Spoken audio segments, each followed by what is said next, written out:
Good afternoon. Welcome, everybody, to the 26th Annual Conference of the International Society of Tropical Foresters. My name is Blanca Begert. And I'm Gabriela M. Morales Nieves. And we're the co-chairs of this year's conference. Tomorrow morning we'll be saying more about the conference, but for now we just wanted to welcome you all to New Haven, and thank you for coming. We are so excited to get to know you all over the next few days. Today's panel on natural regeneration will introduce some of the current dialogue on restoration, particularly from an ecological perspective, as we talk about restoring at the landscape scale. This panel is an hour and a half. Afterwards, at 5:30, please join us for a reception right outside in Kroon at the Knob, with drinks, hors d'oeuvres, and the beautiful sounds of Yale gamelan. We now invite Austin Zeke, second-year Master of Forestry student, to introduce the panel. Thank you.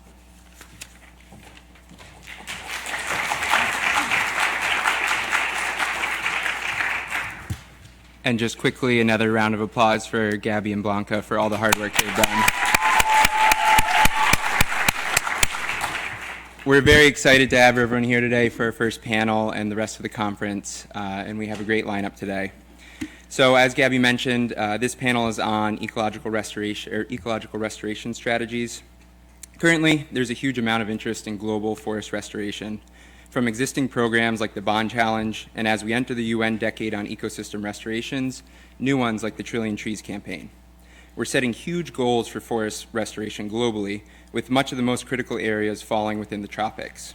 The UN Special Report on Climate and Land identifies reforestation and restoration as one of the leading actions to mitigate climate change, facilitate climate adaptation, combat desertification, and tackle issues of land degradation. It's clear we're relying on restoration for many of our biggest global challenges in the decades to come. Pursuing solutions to global issues in local places necessitates careful consideration. The theme of this year's conference, Restoration for What and for Whom, aims to address many of those important questions. In this panel, we will explore the what of restoration and how science can inform our strategies for its successful implementation. While forests have the potential to help achieve many of the goals we're looking towards restoration to as a solution, not all forests are the same. Single species plantations have significantly different habitat value than a diverse forest of native species. Different species compositions and stages of forest growth have implications for differences in resiliency and various ecosystem services. Restoration is often billed and promoted as a single-word solution that touches on many diverse goals. Yet our approaches for restoration must be as diverse as the landscapes they seek to restore and people's motivations for pursuing it. The successful implementation of restoration programs requires a nuanced and local, place-based understanding of both the social and ecological landscape. This panel of speakers has been brought together to help us think through how we might navigate these complex landscapes and work within the context of specific sites to utilize latent ecological dynamics in our pursuit of forest restoration. With us today to guide us through this topic, we have Doctors Rakan Zahawi, Victoria Gutierrez, and Robin Chazdon, all world leaders in developing and implementing ecological strategies for forest landscape restoration. Dr. Rakan Zahawi is the director of the Lyon Arboretum and a faculty member in the Department of Botany at the University of Hawaii, Manoa. His research focuses on ecological concepts of forest recovery in degraded tropical habitats, with the goal of developing cost-effective strategies to facilitate or accelerate this process. Dr. Victoria Gutierrez has worked at the interface of science, implementation, and policy, representing the NGO perspective. She does independent consulting and was the previous chief science officer for WeForest. She has led a career implementing science and supporting community interests in restoration programs around the world. Dr. Chazdon is a professor emerita in the Ecology and Evolutionary Biology Department at the University of Connecticut and part-time research professor with the Tropical Forests and People Research Center at the University of the Sunshine Coast in Queensland, Australia. Her research focuses on successional pathways, forest regeneration, forest and landscape restoration, and ecosystem services. Moderating this panel, we have with us today Dr. Liza Comita from the Yale School of Forestry and Environmental Studies. Liza is a professor of tropical forest ecology at the school. Her work focuses on the ecological mechanisms driving patterns of diversity, dynamics, and species distributions in both pristine and human-altered tropical forests. So we clearly have a great lineup for today's presentation, and I'd like to welcome Victoria Gutierrez to the stage.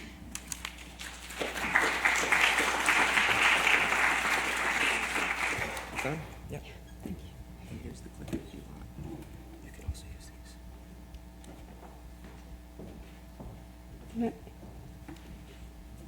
these. Just turn it off. It's this. Okay. So this one goes to the right. Oh, to the right. Okay. Thank you. Hello, everybody. Thank you for coming. It's a pleasure to be here and opening the conference. I'm going to be talking about, as Austin says, about the interface between science, policy and practice, which is where I've been working in the last number of years. So for the last decade, forest and landscape restoration has been seen as an ecological, economic and political vehicle for combating climate mitigation and adaptation, to tackle land degradation, and has therefore gained momentum in, as Austin was saying, is going to only grow in the next coming years with the decade, the UN decade. While natural regeneration is clearly gaining more attention during the last years, tree planting is by far the most common approach used within the reforestation sector, within the restoration sector, and clearly within forest and landscape restoration. So understanding why this is the case, why tree planting is still the main activity or the focus of most of the programs, is important to be able to balance and improve the range of tools that restoration practitioners have to their disposal. So what I'm going to do in the next 15 minutes is to try and look at why tree planting has become such an important, dominant activity in the restoration sector, and reflect, and perhaps you open the discussion later during the panel, and reflect on ways in which we can integrate natural regeneration into the repertoire of practitioners in the field. So people dream of a green world, and they do so because of the loss of biodiversity that has become more and more severe, because of the climate crisis that has deepened in becoming an urgent and incredibly important issue to tackle with. And so this is motivating more and more people are becoming aware and willing to take action. And in taking this action, they're told that the way to do this is by planting trees. And so more and more people are becoming interested, keen in taking the right action, and they do so by planting as many trees as possible.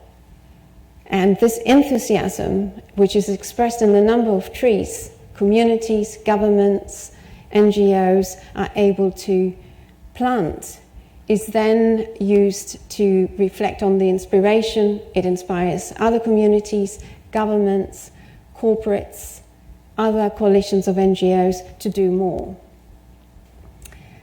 And so this is where the tree planting becomes the major vehicle for change.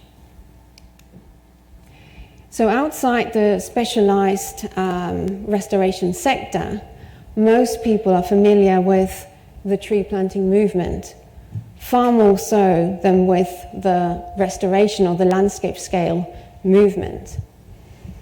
And this is supported by many different types of organizations. The intergovernmental agencies, the UN started with the Billion Tree Campaign that later became the Trillion Tree Campaign. There's coalitions of NGOs. There are individuals, leaders, local heroes. The media is covering all of these stories, and therefore making it more current and available to all of us if we're willing to take and if we want to take action. So it's therefore not surprising some of the stars, the YouTube stars that are also now through crowdsourcing funding generating huge mobilization of people and activities.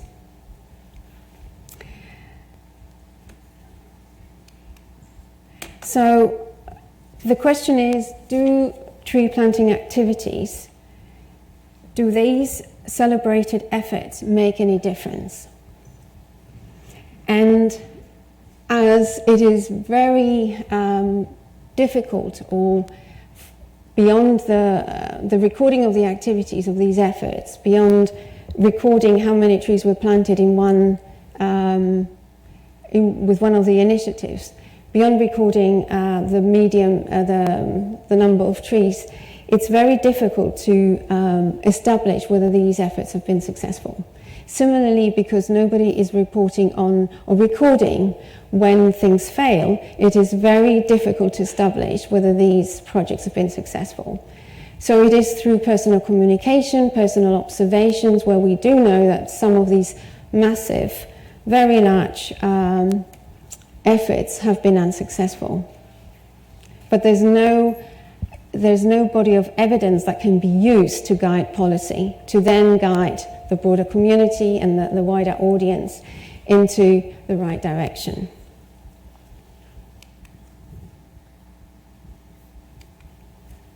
So some people are therefore concerned that a lot of these new efforts that are being devised are being devised with the view of not necessarily developing multifunctional forests, but that perhaps many of these efforts are then directed towards the development of plantations with bioeconomic purposes. And some of these concerns have now backed up with some evidence. In last year, there was a group of scientists that reviewed the documentation that was submitted by countries that have pledged to the Bond Challenge. And 81% of the countries that had pledged and submitted these documents, these restoration plans were looked at in terms of what kind of restoration methodology was going to be used. And in doing so, they found that almost half of the commitments pledged to the Bond Challenge were actually going to be allocated to plantations. So there seems to be the case that we're moving in that direction. In this figure, 45% compares to 34% of area allocated to be restored towards natural forests and 21% allocated towards agroforestry. So clearly more importance, more priority is given to plantation forests.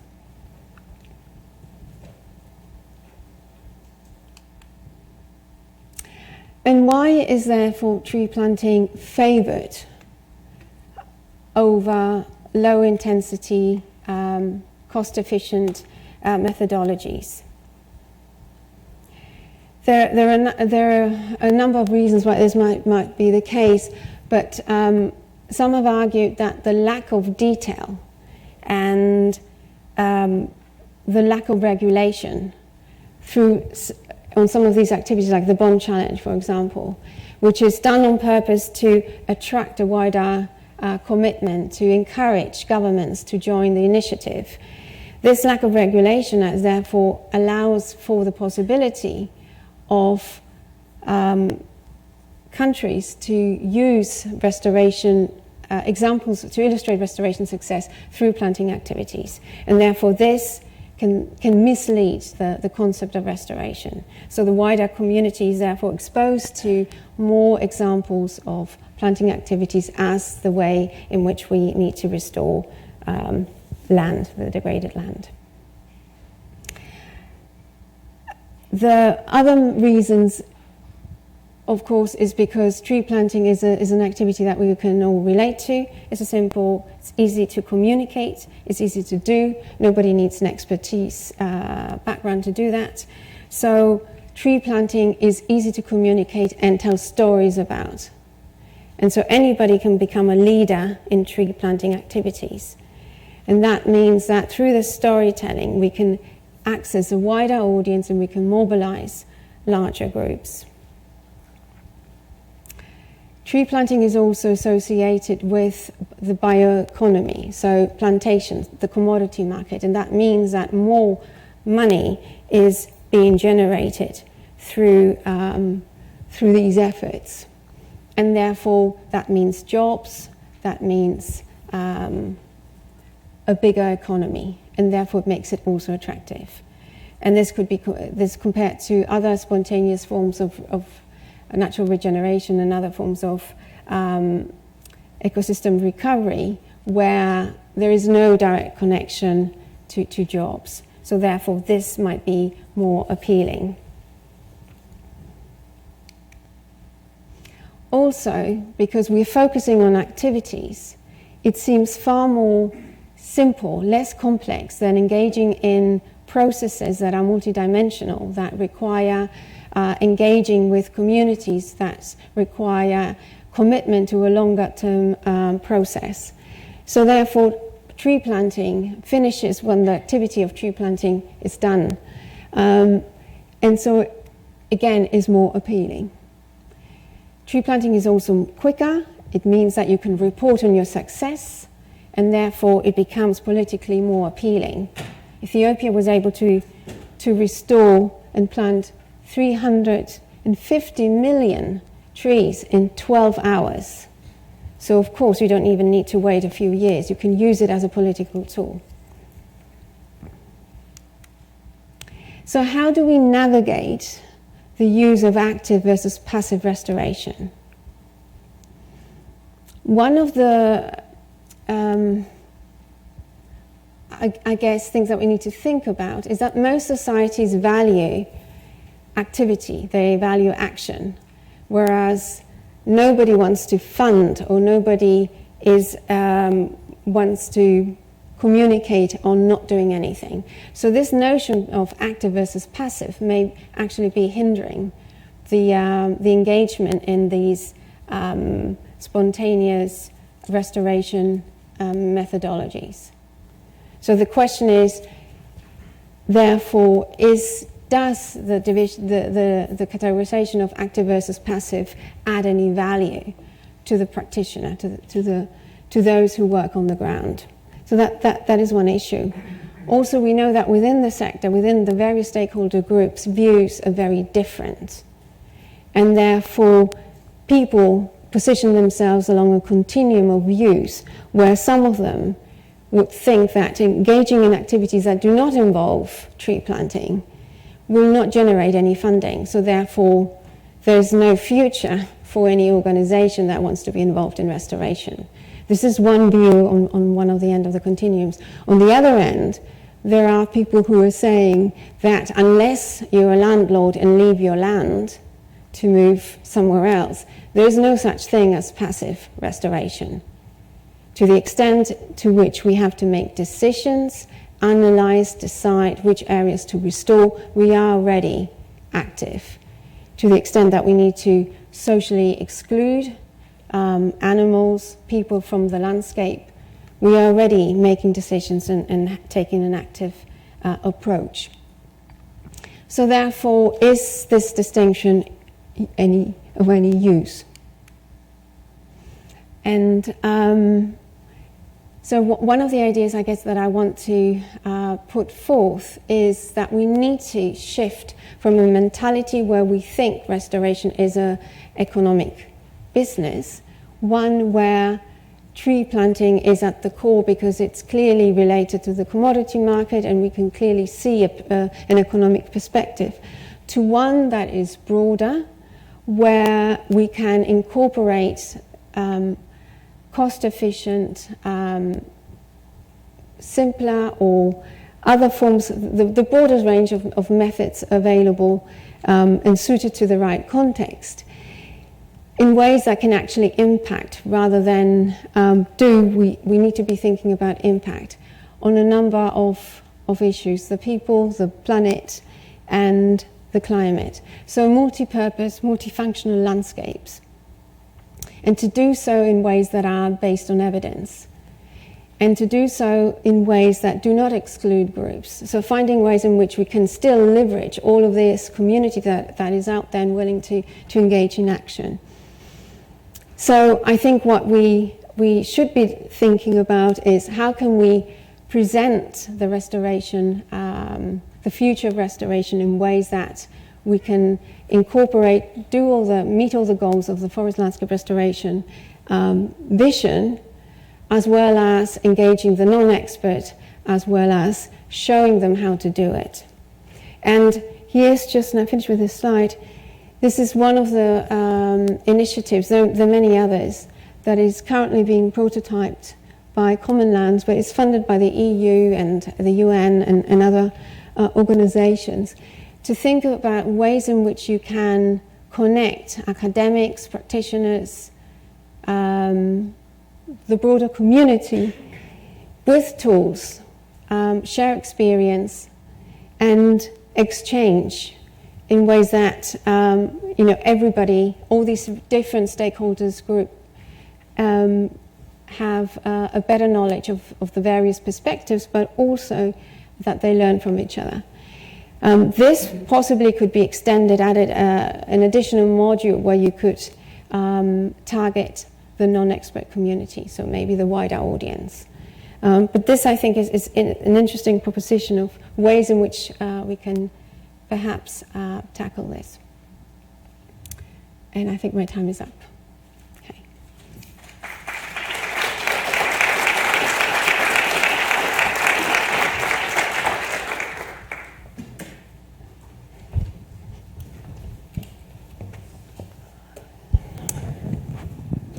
Great.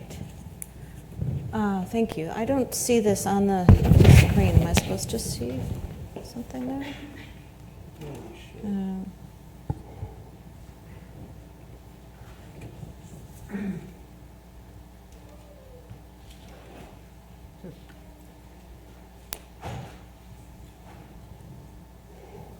Okay. Okay, great. Well, thank you. It's a real pleasure to be a part of this conference and to participate in this panel. I hope we have a great discussion. So I'm going to be talking about how we can approach the challenges of restoration at a large scale by thinking more strategically about the opportunities and matching different types of restoration approaches to the unique opportunities that the landscape provides us. And this is all with a focus on how can we maximize the outcomes of our restoration work. And I'd like to acknowledge that I have several partners that I've been working with over the last few years that have really contributed a lot to the information that I'm going to present to you. And we all know that there are many different approaches and strategies that can be adopted for doing restoration. And there's a wide spectrum going from natural regeneration to planting forests for timber and agroforestry, as well as more agricultural land uses that involve trees, such as silvopastoral systems, and improving agricultural production while maintaining sustainability. All of these have associated costs, so it's represented by dollar signs. So there's variable costs involved on a per hectare basis or on a per tree basis, depending on which of these strategies you adopt. And there's also differences in the carbon benefits, the biodiversity benefits, the social benefits, and the risks of failure associated with each of these strategies. Right now, we just kind of have a qualitative sense of how those are ranked, as you'll see here, but there's a real need to really get more detailed quantitative information about these costs and benefits for different purposes, as well as the risks of failure. So for example, some of the tree planting programs that are being advocated now really do have a very high risk of failure. And along with that, there's a risk of losing public trust and losing government support and losing interest in the community. So the failures, I think, are really important to take note of because they can really percolate through the system to have a much larger negative impact. And that has to be part of this whole thinking. So the way, I'm just going to present a very simple scheme here for how we can look at which types of approaches are best for different situations. And here we have on the x-axis some measure of the opportunity costs. What kind of trade-offs are involved in changing whatever the current land use is to some kind of restoration approach from low to high. So very simplistic. And on the y-axis, this is some kind of potential for restoration to actually achieve benefits, either for carbon storage or for biodiversity conservation or perhaps for water quality, going from low to high. And we can simply look at these 4 quadrants to get some idea of where different types of restoration would be most appropriate. So for example, where we have very high benefits that can be accrued through restoration and low opportunity cost, these are areas where we should be promoting large-scale natural regeneration.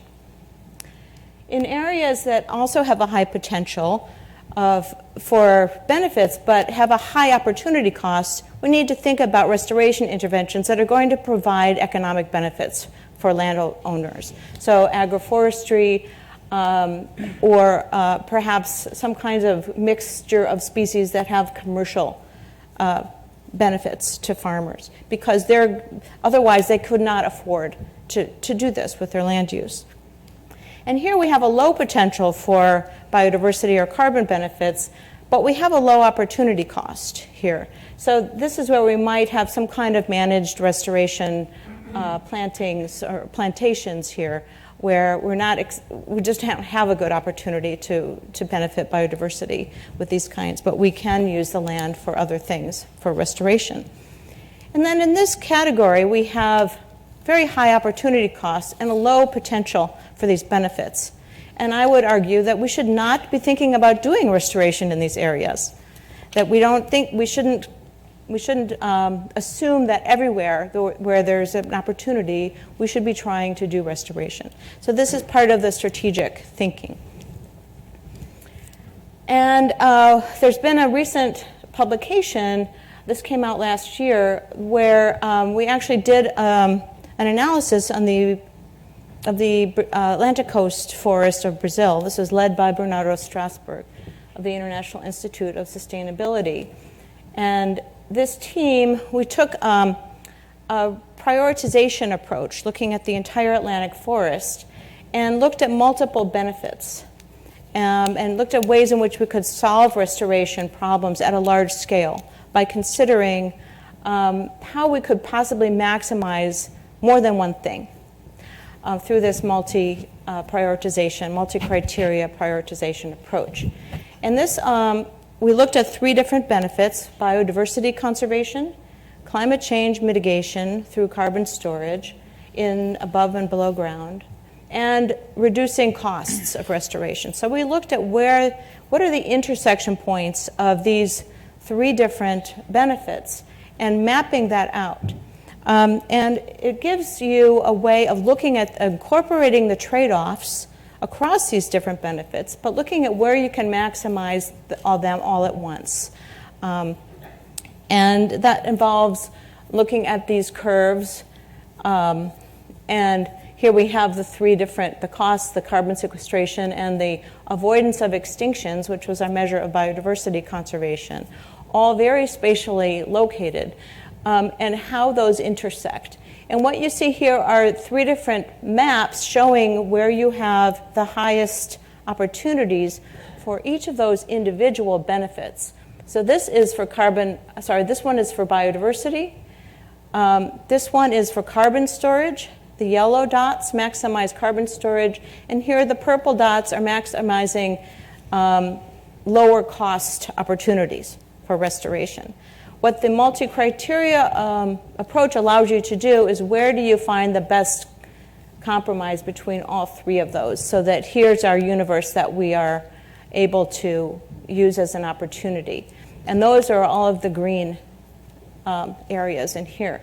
So it allows you to consider the best possible combination of benefits.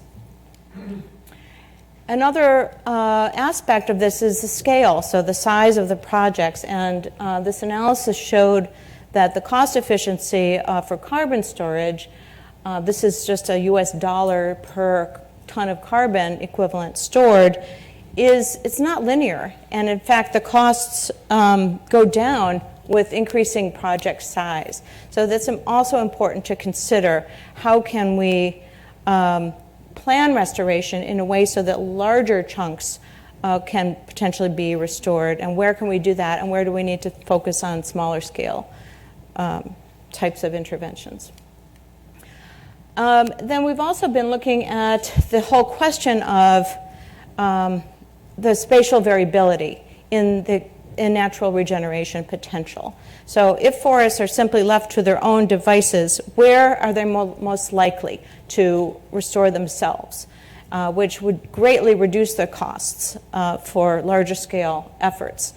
And this is just a diagram showing within a landscape where you might expect to find better opportunities for natural regeneration.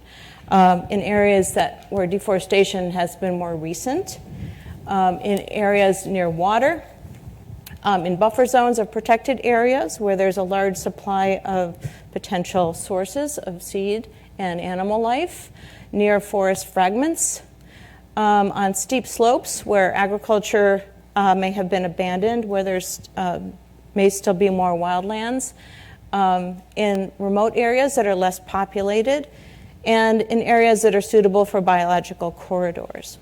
These are all areas where we can begin to look now on the map and identify these areas. And that's exactly what this study did, also based on the Atlantic forest of Brazil. And this was also conducted by Renato Cruzeles and my colleagues at the International Institute of Sustainability in Rio de Janeiro. What this approach did was we looked backward in time and looked at over, I think it's a 15-year period, how much forest regrew naturally within this whole zone.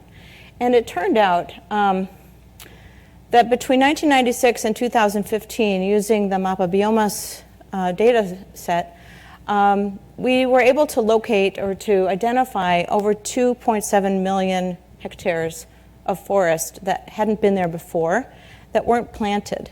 So, and they weren't any kind of plantation. They simply came up on their own, all over this region. And when we looked at where those were, you can see the green are forest remnants, and all of these brown areas are natural regeneration. And it's very clear that the natural regeneration was happening sort of in the periphery of these forest remnants. But there are many forest remnants in the Atlantic forest, and a lot of them are showing this kind of expansion, natural expansion of forest around them. We then looked at what are the best predictors of where that occurred, where natural regeneration occurred within the landscape. And it turns out that the most informative variable is the proximity to forest edge. And that doesn't have to be a large, expansive, intact forest. It could be a small forest fragment. So 90% of those areas where we did detect forest regeneration were within 192 meters of a forested area. So this is clearly the most important factor. There were other factors that also explained. So we could then create a model using data, spatial data with those variables, and see if the model could tell us where on the map natural regeneration had a high potential. So the predictive model showed that over the next 20 years, 2.8 million hectares could regenerate naturally if things remained as they are now. So this is not any active intervention whatsoever, just using the same conditions that have been prevalent over the past 20 years. And another 18.8 million hectares could be restored using assisted regeneration methods. That is, no full tree planting, some targeted activities to reduce obstacles to natural regeneration. And by adopting this approach and by targeting these areas with a higher potential for natural regeneration, we could reduce the costs of restoring the vegetation in the Atlantic forest by $90 billion. It's already a very, very high cost, which is, just prohibitive. So that's a 77% reduction compared to the cost of doing full tree planting in that whole area.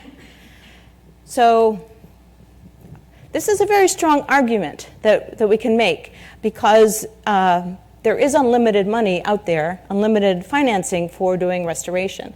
And we don't need to be restoring at that full cost everywhere. So this map recently came out, and by the way, this paper just got accepted in Conservation Letters, so you'll be able to read it in its entirety. This is a map of the entire Atlantic forest showing the three different options.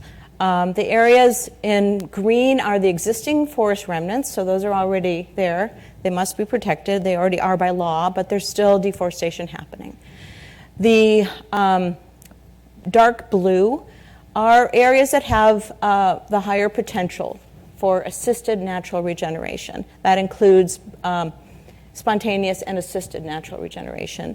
And the orange or the lighter yellow color are those areas that have a very low potential for assisted or natural regeneration. So those would be areas to target for active restoration planting approaches.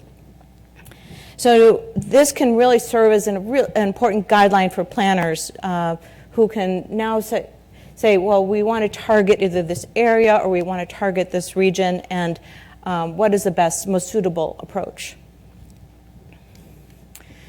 So the other point I want to make, and this is part of the issue with tree planting, which is the sense that I have a mission, I'm going to go out and do it, and then I'm going to be all done. I did my job. I'm going to write to my donor and say, we did it, we did the tree planting, or I'm going to put up a blog about how many billion trees we planted, and everyone's going to be happy. But this process of regenerating forests and restoring forests is a very long-term process. And I can tell you this from our work with natural regeneration of forests, and so I wanted to just show some information about what we know about how long it takes to recover in fairly good scenarios for forest regeneration in Latin America. These are data from over 45 sites where people have studied succession. And in this case, this is the recovery of above ground biomass as a percentage of mature forest biomass. So for one, some of the recovering forests actually exceed biomass of mature forests. Those of us who work in this area know this, but it's kind of surprising to people. But it can take many, many years to get to that point. And since there's so much emphasis on using forest regeneration and restoring forests for carbon storage, this is a really important piece of information. So the idea that you can plant trees and do this faster is motivating a lot of people because they don't want to wait around. They want to just plant fast-growing trees and then get the biomass really quickly. But there are lots of fallacies about that. For example, those trees don't live very long, and they may have to be replanted. They have high mortality rates, and they have very low carbon densities also. So they're not actually storing as much as native forests. And there are other problems associated with the multiple benefits of forests if you're only planting fast-growing trees. They also take up a lot of water and cause water shortages. Then this is a study by and even more sites within Latin America looking at the recovery of species richness. and these are of trees. But also, this is a process that takes many, many years. And this is just looking at the number of species, the rarefied number of species for a given sample size. But if you look at the composition, it can take over 300 years to recover. So the idea that, especially for a species-rich tropical forest, that this is a quick and dirty thing is a fallacy. So we're dealing with a very long-term and very protracted process if we really want to recover anything like the ecosystem type. And I want to point out, in this case, what we want to look at in terms of, is this forest on a road to recovery, and is this a good opportunity for natural regeneration, is to start to look at what's coming up underneath the trees that were planted, or what's coming up in the later stages of succession, because this is an indicator of the future potential of the site. And this is a study that just came out, and I was really happy to see it. We need a lot more research on this, but it was a study comparing what woody seedlings are coming up in the understory of a plantation versus regenerating forests that are of more or less the same age and in the same region. This is very difficult to find data where you have a good comparison. And this was in Kibale in Uganda. And the study, even though it's very limited in terms of the sample size, had some really clear findings, and I think that we need a lot more of this kind of comparison.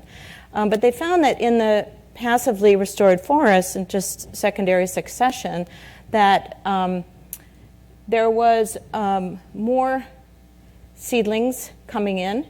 The whole recovery process was better. In the passively restored forests, they had a species composition of seedlings that were more like native species and a greater number of seedlings coming in and greater numbers of species. But even that takes decades to happen. So it's not something you can easily say in 5 years, I've got it. But so getting some information from a somewhat later stage, and then perhaps seeing what kind of leading indicators of that could we have measured 10 years before or earlier on to give us some idea of how successful that restoration would be. But the simply planting trees and making a plantation is not necessarily providing the best conditions for a future forest, if that's what your goal is going to be. And you have to be prepared to wait for that to happen.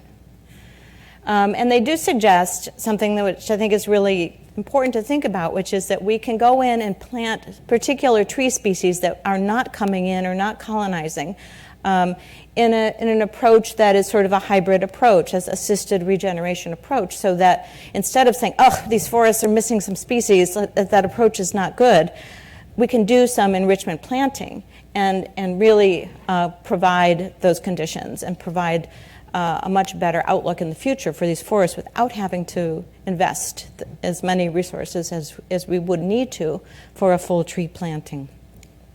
So I just want to end with these sort of guidelines for how to do effective restoration. And the first one is to really know your landscape, to know what you're dealing with, that it's not a black box and there's a lot of spatial variability in it. The second is to really be thinking about large scale and cost effectiveness as a real bottom line. And to think about the multiple benefits and trade-offs of different interventions. We will not succeed in restoration if we're single-minded about its benefits. And that means engaging the local communities and stakeholders to get input on what is important for them. They're the ones that are going to be the caretakers. This is their landscape, and they need to get something out of it. They need to be very active in planning and monitoring.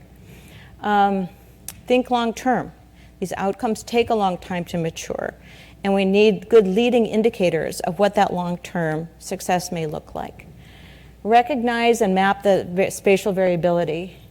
Variability is our friend, not our enemy. And we need to harness that variability to take advantage of those best opportunities for different types of interventions. And finally, be strategic. And not all of the places that are on the map can or really should be restored. And we should almost be thinking about where we should not restore as much as where we think about where we should restore. Okay, thank you.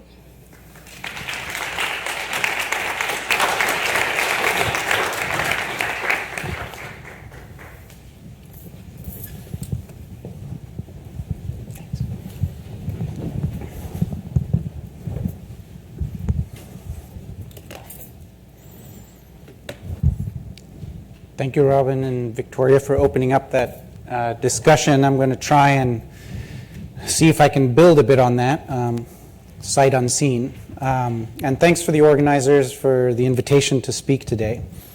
We were asked to look at articulating a toolkit for restoration practitioners. So I'm going to try and focus on that from case studies on natural regeneration and active restoration that I've largely been involved with. The conference is only half a day old, and you've already seen this 3 times, I think, by my count.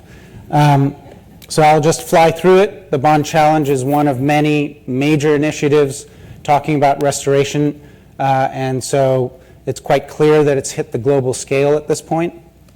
And these numbers, as has been indicated earlier, are quite impressive, but getting to the implementation and the financing component is really the tricky thing.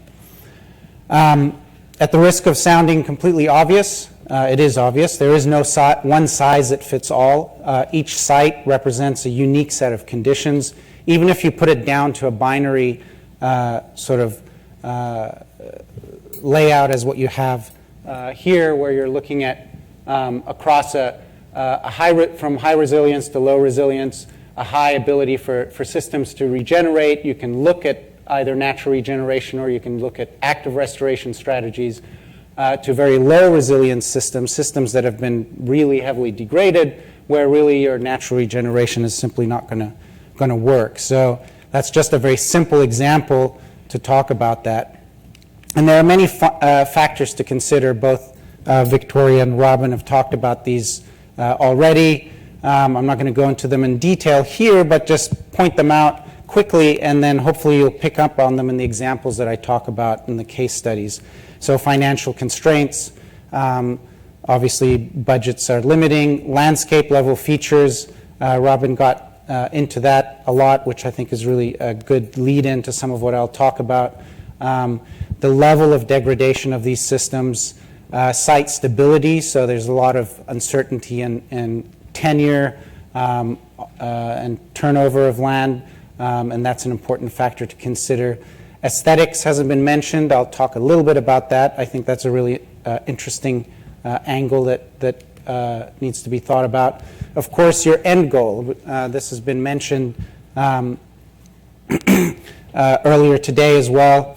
That's a really important initial consideration to look at, and based on that, what kind of restoration strategy you come about with, if active, what kind of species you choose to plant, and so on. So based on this really incomplete list, where do we go with articulating a toolkit? I'm going to focus largely on southern Costa Rica, where I've been working, doing research for more than 15 years now at a mid-elevational wet forest site, and talk about several different projects, but focus mostly on a long-term study that is known as the Yeastless Project, which has 13 different replicate sites that are about 1 hectare in size that are distributed across 100 square kilometer area, highlighted here in yellow. These sites were planted about 15 years ago with 4 different species, and we had 3 different treatments. The natural regeneration, shown here in yellow, plantation, where we planted the entire area with trees, and then patchy plantings, or island, or applied nucleation, if you want to use the fancy term, but still considering the 50 by 50 meter area or quarter hectare area as the unit of recovery. And one of the unique things about this project is it sort of gets at some of what both Victoria and Robin were talking about, and allowing for a direct comparison between strategies, looking at natural regeneration, comparing it directly to plantations, and what are some of the outcomes here.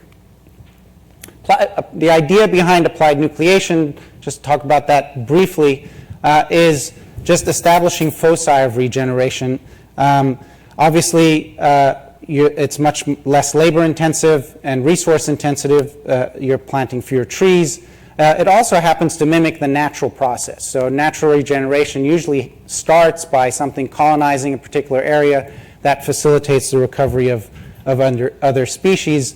And the main question that we have here is, over time, do you start getting different patterns of recovery as these systems move forward?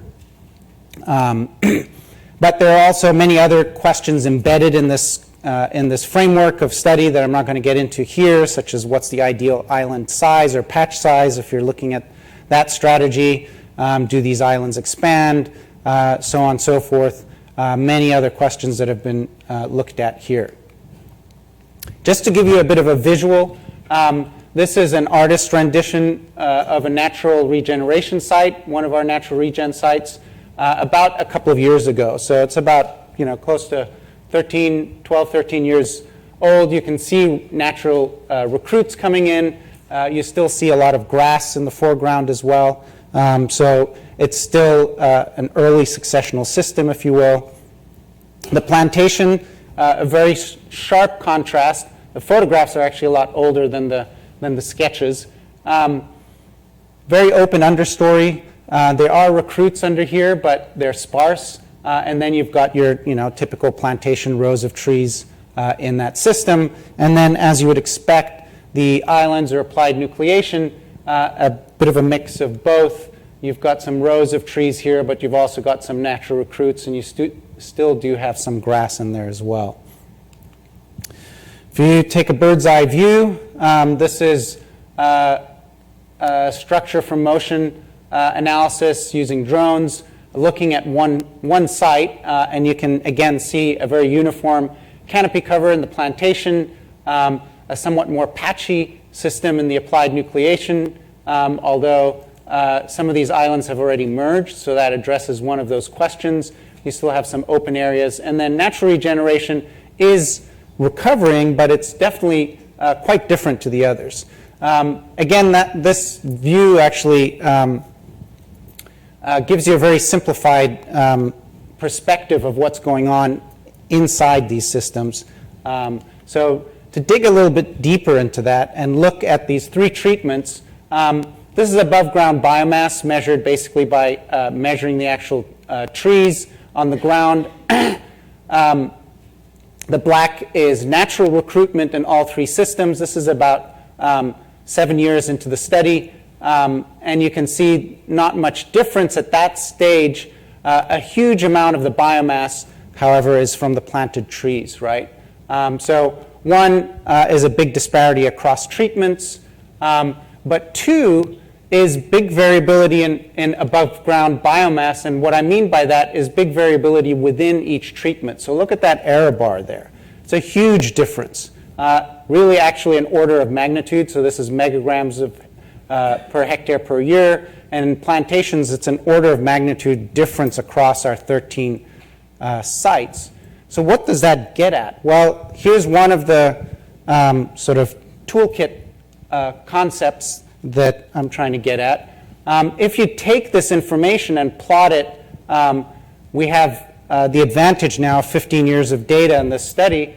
So if you take initial height at year 2 of your planted trees and then plot it against above ground biomass at years 8 or 9, something like that, there's a really strong relationship. So in other words, trees that you planted in the ground that started growing well in the first year or two is a really strong indicator that you're going to have really good recovery in that system.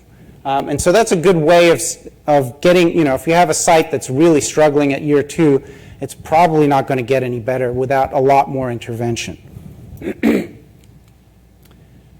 That data can also be looked at from leaf litter, and that's what this is. So this is around the same time, a little bit earlier. Again, natural regen, islands, plantation. Sorry, these terms change every time we publish a different paper. The blues and the greens are the 4 planted species that we used. The yellow is everything else that came in. So this is another way of looking at it. You can see leaf litter is obviously nothing was planted in natural regeneration, so a lot of it, the vast majority is woody plants of different species, and then you have a little bit more in islands than in plantation. Islands are behind, as was the case when we measured the actual trees in situ, and natural regeneration in this system lags far behind. But look at the second sampling here, and what's impressive here is how quickly applied nucleation suddenly boosted its above ground productivity and basically caught up with what the plantation is. So most of our applied nucleation sites have a closed canopy now.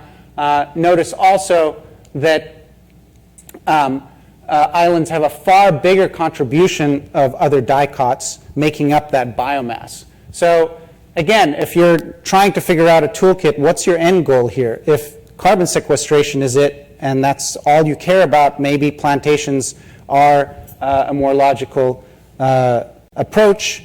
If you're considering forest recovery, biodiversity, composition, either islands or natural regeneration, depending on the time frame you're working on, is a better approach. One last idea I'll throw out there to leave you with is the idea of legacy effect. So this is something I'm really interested in, is the vast majority of this, the plantation is still, the biomass is still the planted trees. There's very little room or space there for recruits of other species, and that's having a long-term impact, at least 15 years into the study, on what the composition of that forest is.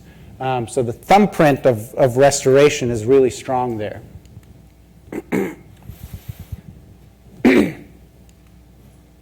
Cost, this has been mentioned already, so I won't go into any details here. So, but obviously in the nucleation, you're planting a fraction of the trees, a quarter of the trees that you do in the plantation. Natural regeneration is obviously cheaper, and I say cheaper because it's not actually free. It's has its many advantages, but it also has disadvantages, and one of them being this aesthetic component, and this is getting into more of the social context of that I can talk about maybe in our panel if that's of interest. Dollar for dollar in terms of just setting aside land for recovery, obviously it is cheaper, but each type of strategy has positives and negatives. We can also learn a lot from natural recovery, just like we can from the planted trees. So this is, again, taking our data at year 1.5 in this case. I can't remember why we said 1.5, but anyway.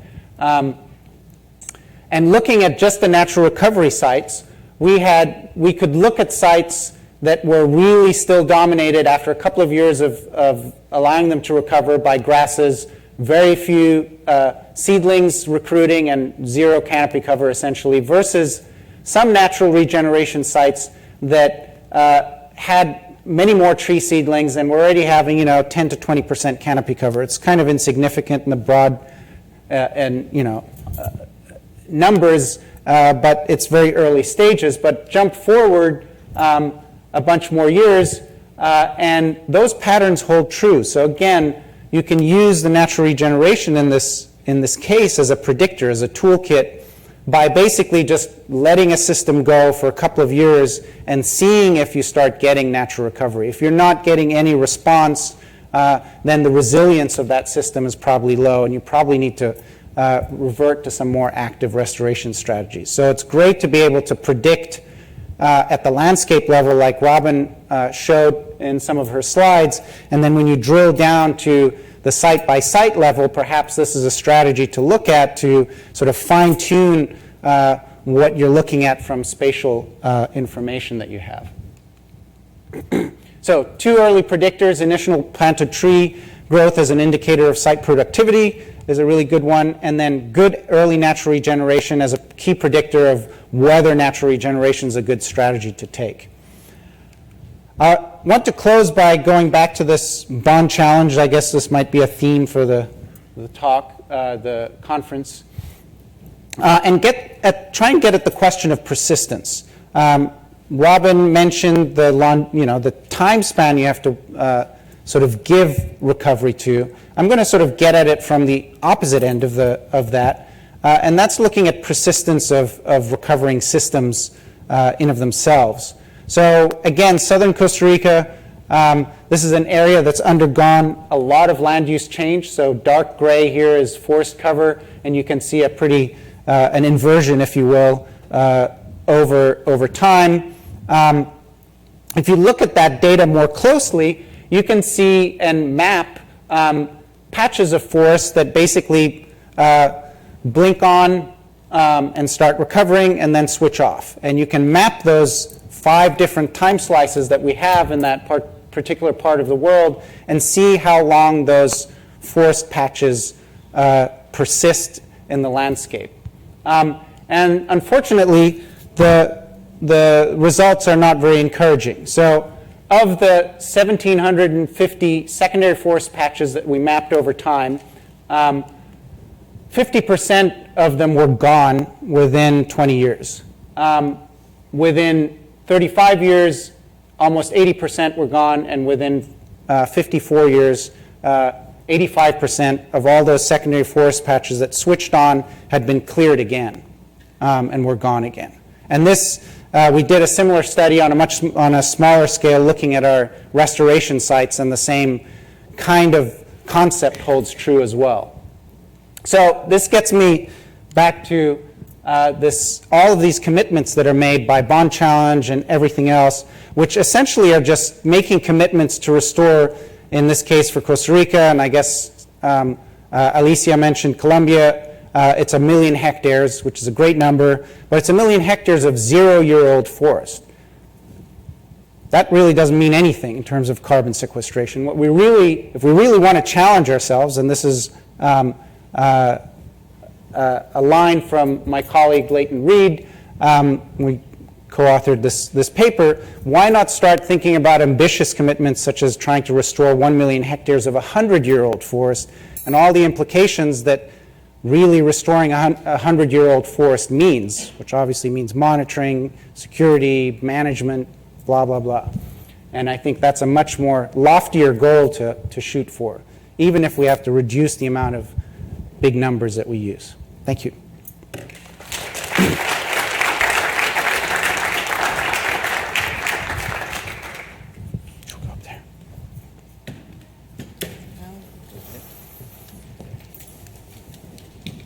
Yes, may the speakers please join us on stage for a moderated discussion and audience Q&A, moderated by Dr. Liza Comita.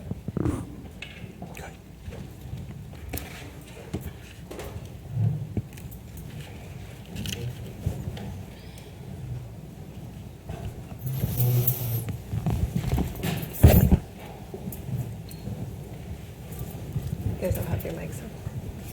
Mine's on. Mine's on. Yep. All right. Well, I want to start off by thanking our speakers who gave us a lot to think about. I'm sure there's a lot of burning questions in the audience. And so I'm going to start off with one question, and then while you all think of questions that you have to start this conversation, which will hopefully be interactive with all of you and with our speakers.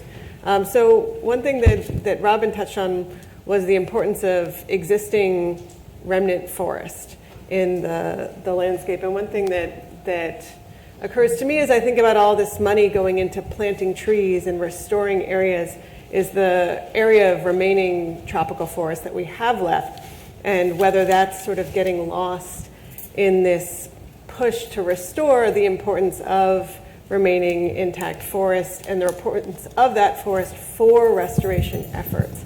And so I was wondering if you could talk a little bit more about whether that's being considered in efforts for restoration, either as the importance of forests as seed sources, either for passive or active restoration, and whether you see funding or attitudes shifting from a focus on avoided deforestation to active restoration. That's a really important question. I have found that the people who think about restoration are usually a different community from those who are thinking about conservation and avoided deforestation. And I think we need to really change that approach, because as I think is plainly obvious that these are linked in the landscape. And it's not an either or situation, but we need to take advantage of existing fragments to leverage natural regeneration for restoration while not losing forest cover. So I think it does give us a different lens into how to prioritize restoration in different types of landscapes, and in areas that are, essentially moonscapes where there's basically no forests left. The options we have fewer options for how to bring those back than we do in landscapes that have more forest cover. And so I think that, and fewer benefits potentially that we can get from restoration. So it's a more focused activity that could be well accomplished by tree planting, for example. And I think it's more important to think about these as questions that we address as an integrated approach rather than as separate approaches. Do you have any thoughts on that, Victoria? I agree. I would add that from my work, regardless of the methods that you use to approach restoration, you have to always consider the social and the economic dimension. It makes little sense in reality, in practice, to think about how we go about conserving this area if you don't work with the broader objectives of those living in the area. It just won't work. So that means that you have to bring in other considerations. Without those, I don't think it's going to work. Yeah, I would add that, I agree with you. I think sort of how you framed that question at the beginning, I think there is a lot more hype around restoration today. But I look back on that, on sort of conservation and Robin's comments on them being two separate camps, and think that, there was a lot more emphasis on conservation previously. So restoration sort of really come into this conversation relatively recently, and there is a lot more hype. But I think that's okay as long as you start integrating the two fields.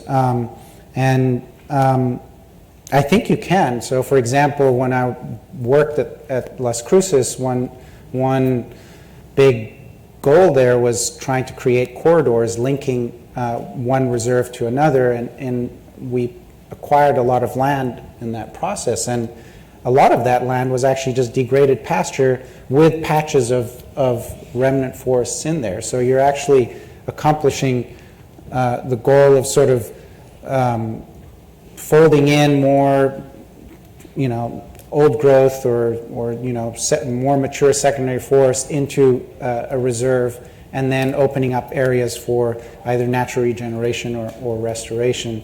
It also has the advantage of buffering those remnants too. So I think there's an important consideration there, so that those fragments don't get further degraded. Definitely. So, given the time we have left, I'd like to open it up to the audience if people have questions. And we have microphones. Yeah, thank you very much. My name is Marshall Adams from Antioch University, New England. So from the presentation, one, I've not heard of any kind of hard story, you know. It's like success story they're telling us. What is the surprising thing? I mean, you've all experienced. And then, surprisingly, I've not also heard of insecure land tenure system, which is a big challenge in developing countries when it comes to restoration. I want to find out from them. Then there seems to be tension between the presentation made, the last presenter, and then the first presenter. In terms of, one said you do not need any kind of skills in terms of tree planting. And I think it goes beyond that. And then we can clearly see from the last presenter that, I mean, there is no like good story about what we are planting. So it means that there is a required skills or capacity gap in terms of management. And I want them to address this tension. Thank you. Shall I go first? Sure. I was just going to chime in and say, in terms of issues about land tenure, I think it's definitely important, and the speakers are welcome to get into that, but I think that's definitely a topic that's going to come up as the conference moves more from talking about the natural science side of restoration into some of the more social science questions that are key for success. So if you don't get satisfactory answers today, stay tuned for more. Okay, so I'm going to try and address. So when I said that you don't require skills for tree planting, what I was referring to is that the wider discourse out there that is mobilizing the wider community is calling for action and is telling everyone this is something that you can do. I mean, everybody can pick up a tree, put a seed, and plant trees. So I was referring to the wider discourse. I'm not implying that it does not require capacity building or understanding where to put it, what kind of tree species to use, etc.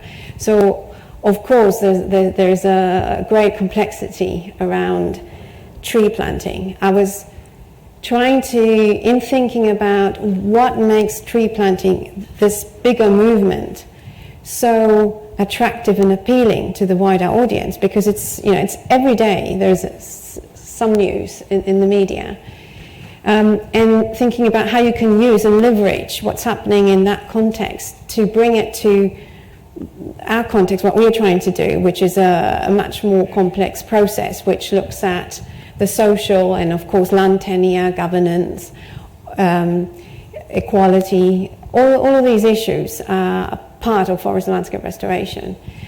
All of that requires a lot of capacity building, a lot of assessment, and a lot of follow-up. So that is to the first. I refer to failure in the sense that we don't really, there's no recording, there's no systematic recording of what works and what doesn't work in the long term. So of course I've been to many sites where they had been restored in the 90s and they're completely barren. But if you try to look for actual data, I know maybe of 2 publications that actually report, and that was because a third party did it. So it's very hard to then build an argument that can then be used to guide policy, because for decision makers they need more than just anecdotes. So to shift paradigms, as the theme of this conference, you really need a more robust set of data, and unfortunately it's not there, so we need to move in that direction. So I think hope that addresses. Well, I can refer to this study again and talk about failures within the framework of that study, but you can actually leverage that information. So, for example, our poor productivity sites in the first few years of the study, I had lengthy discussions with colleagues as to whether we should keep them or not, and I thought that actually the most interesting part of the results we were getting was that these were really unproductive sites. The trees were this big 5 years later, and other sites had, trees that were 5 meters tall. Something's going on here, but what is it? And it needs to be incorporated somehow in what you publish. So, and I mentioned a couple of examples in there. Your mention on land tenures is extremely significant. So, if I was to be completely transparent, this study has actually had 18 sites, but I would say today we have 13, or 12 and a half actually, to be really correct. So we've had sites that we lost. We planted a site and lost it the next day because the family we made an agreement with had an argument about whether we should be on there doing this or not, and the person who gave us permission didn't have permission the next day. We worked with a cooperative that went under, and their land was taken over by the bank, and so we had to drop that. We worked with a farmer whose son came back from the U.S. and had a serious chip on his shoulder about the U.S. and didn't want us working on the site anymore. And so we lost that site. And then the issue with natural regeneration is a problem with the local community who, I can't remember, I've seen a few things today. I think somebody mentioned it, maybe it was Ava, on just messiness and it being aesthetically displeasing to people. And so as a result, they think it's a failure. They think it's a loss of proper land use. So these are really problematic issues that need to be sort of folded in somehow in when you approach restoration. And I just want to add that the assumption of this planting not being, it's an easy task. I've worked as a forest manager for 6 years, and I've done national plantation development in rural communities. And seriously, if you look at the way people go about planting, at what time of the year, where they do the planting, the management aspect, we really require some kind of, a little skills. If we move on with the assumption that communities have been doing that, things are changing, lifestyle are changing in rural communities, and we should really look at how we do the planting and how we manage the trees.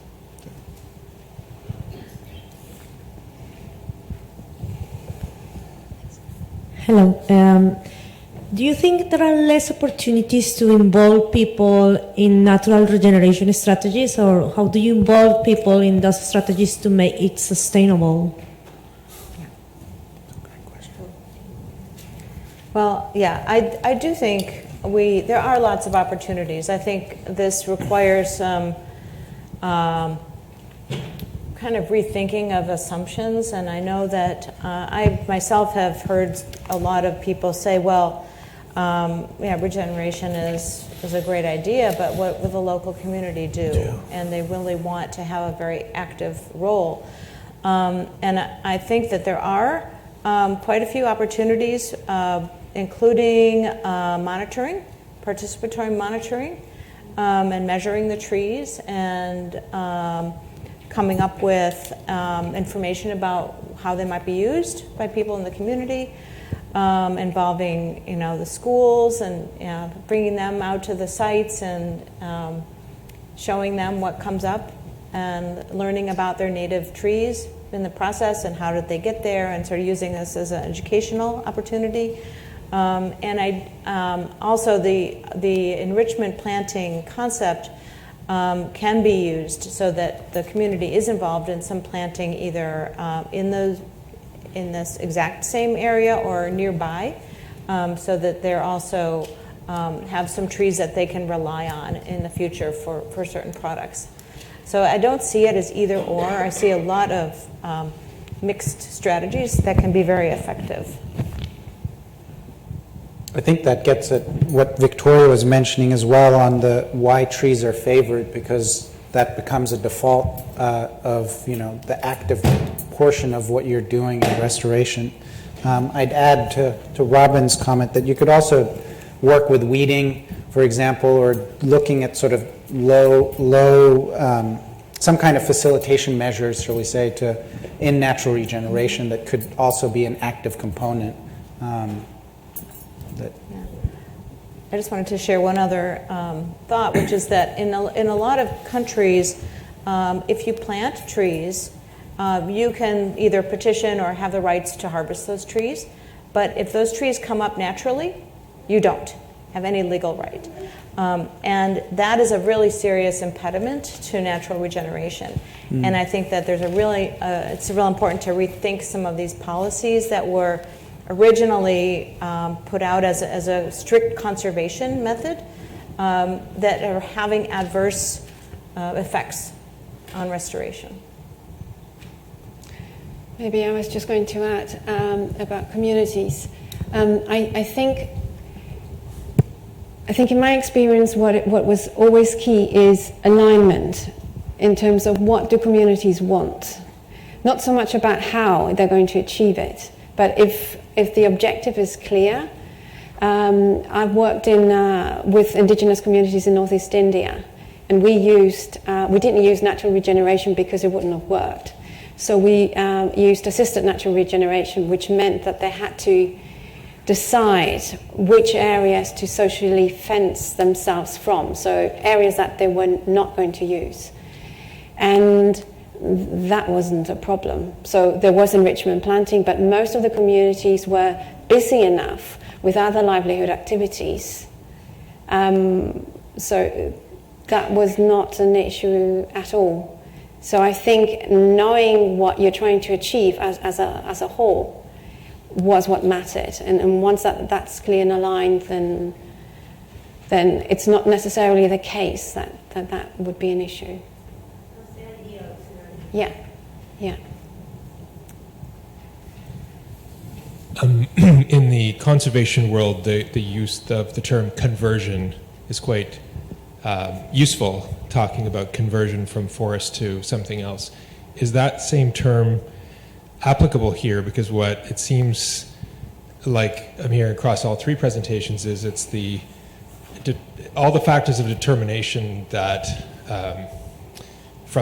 from a use to forest, that is the most important aspect of this. So if we're going to talk about 100-year forests, we really are talking about a conversion, and that conversion has a legal, potentially cultural, economic aspect.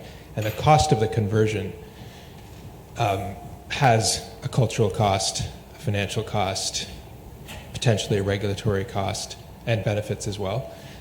It may be that if we aggregated those costs, it would be interesting to know how those compare to the costs of the actual technical, whether it's passive, active, enrichment planting. Is there a kind of roll-up cost of the conversion factor that we can see as a relationship to the physical cost of doing either planting or not doing planting?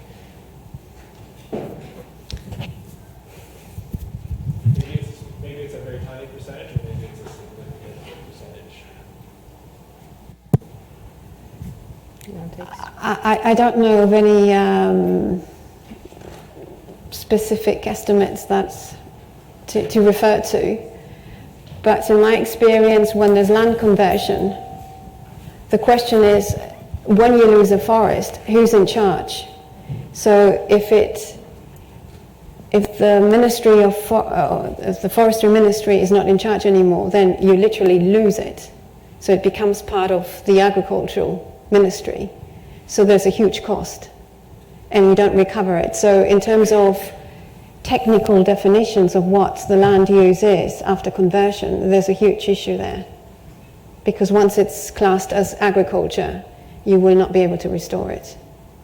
So But I don't know whether that answers the question at all.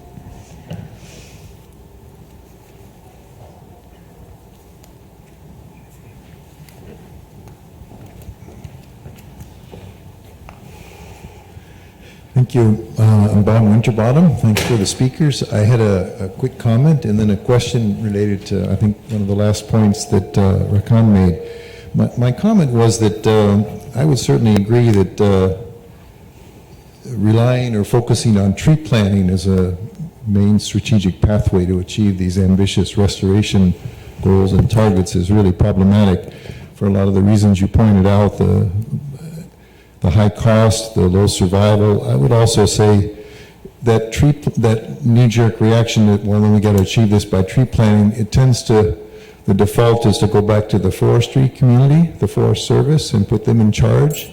And then they start saying, well, we want to do some fast-growing species. And then they tend to be problematic in terms of, you know, are they going to need a lot of extra maintenance in dealing with fire, dealing with drought, dealing with livestock, and insects and so on. So you're just kind of setting yourself up for failure when you just kind of rely on some fast-growing species, primarily for timber or something like that, and it falls short of the market. And I think it's also because we put so much emphasis on the tree planting activity itself versus really thinking seriously about, you know, what's the outcome we're looking for, who, you know, restoration for what and for whom, you know, that sort of doesn't get addressed. It becomes just a target to see how many trees we can plant. And then, but related to that, well, I think, you know, we need to go beyond the 0 year to the 100-year gives me a little bit pause too, because I appreciate the comment about, you know, be thinking about persistence, but I think we also have to think about in the context of what and for whom.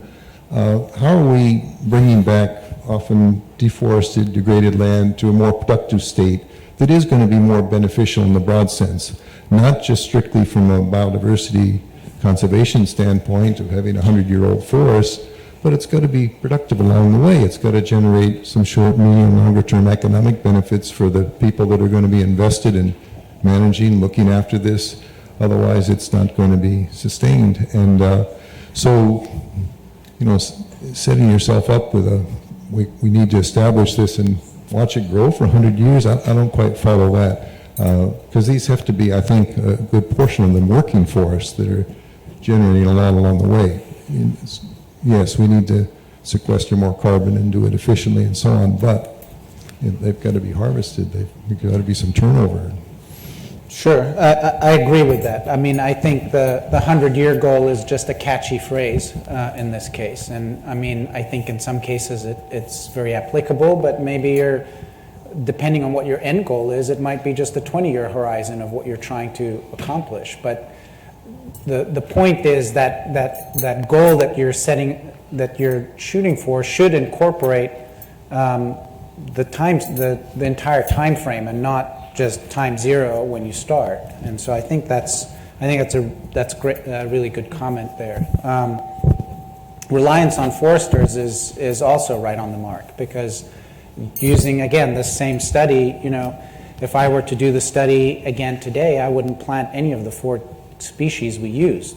They're mostly either species used for in agriculture and alley cropping or in plantations, but it was what was available, and you know, it was sort of a perfect storm of various things that made us have to sort of go with those species right then. But of course that has, you know, 15 years later still has implications for what's going on the ground. And sort of what I'm really interested in now and working with colleagues is sort of looking at different species and looking at key species. I mean, there are obviously great studies in the Atlantic forest looking at 40, 50 species that are being planted out. You can, I think, also still reduce the number and look at strategic species that sort of play an outsized role in forest systems, you know. I mean, in tropical systems, of course, you're dealing with hundreds of species. So. And I would say, too, that I think we need to get away from seeing restoration as the antidote for deforestation, that reforestation is an approach to land management. It's a means to many ends. It's not a goal in itself. And I think that there is a tendency with the target setting to view it as the goal. And there, I think we've lost our way because we have not been able to stand back and say, what do we want to do this restoration for? And does that mean, it might mean something different if we're working within the boundaries of a national park, or for example, there's been deforestation illegally and you really want to restore the natural ecosystem versus restoration on farms where people need economic value. So it's not any one thing. So are you trying to tell me the time's up? Yeah, so Okay. unfortunately, I think that's about all the time we have for this panel, but we do have a reception immediately following this event where I hope we can continue these discussions. So let's just give a big round of applause and thank you to the panelists and the moderator.